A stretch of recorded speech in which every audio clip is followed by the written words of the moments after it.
All right, so here is the long-awaited story time on how and I guess why I got fired from Chuck E. Cheese.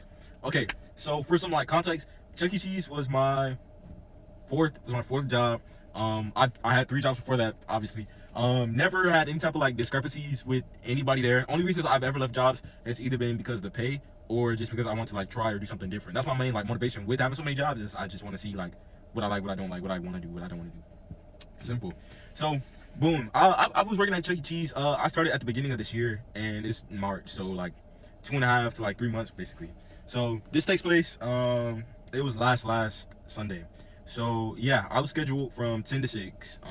That's usually my one thing. They only schedule me on the weekends, so I only worked Saturdays and Sundays. Like literally I worked one Friday, and that was my starting Friday. Other than that, I literally only worked Saturdays and Sundays, and I would either open, and opening would be like 10 to 6, or I would close, and closing would be like 3 to 9 or 3 to 10, 3 to 11, whenever we would close.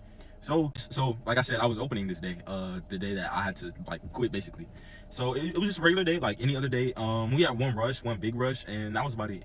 Nothing weird going on with my coworkers or anything. That was kind of like my big, actually it was my big motivation for staying so long, was because I'm be honest, like the kids and the like Chuck E. Cheese adults and the screaming and stuff, it just really wasn't my favorite. But I endured the job because one, it wasn't continuous, and two, because I did really like enjoy my coworkers. Now sometimes some of them did give like a little bit like messy and petty, but like the cool ones were really cool, and they were like, you know, cool enough for me to be around them enough for me to, you know, have a job, and the pay was decent. So yeah, but yeah, man. So like I said, I was scheduled from 10 to 6. So around, I looked at the time, it was 5:55. One of the managers, she she takes my drawer and then takes it to the back and counts it down. They usually they bring the drawer from the back and put it in the register and set you up like that, and then at the end of your shift they take it and they count it in the back, and then like tell you a number to input based on like what they counted, and you put it in, and like it tells you if you're short or this.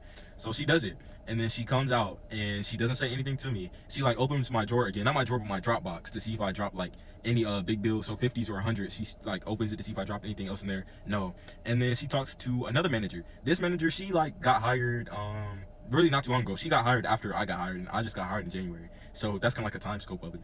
So yeah, she just got hired, but she's like, you know, a bigger manager. So she talks to her and she's like, what do I do if blah blah blah. I can't really hear, but like I can obviously tell that there's something wrong with my drawer, and she's panicked about something. So yeah, so to my assumption, I still don't know who she called, but the manager that counted my drawer down, she went outside and called somebody, and she like went outside of the establishment. She's like holding her head, she's like pacing back and forth. So I'm just like, what's going on? So boom, that basically ensues. Mind you, it's past 6. So now I'm the only person on the register, mind you. They keep me on the register. So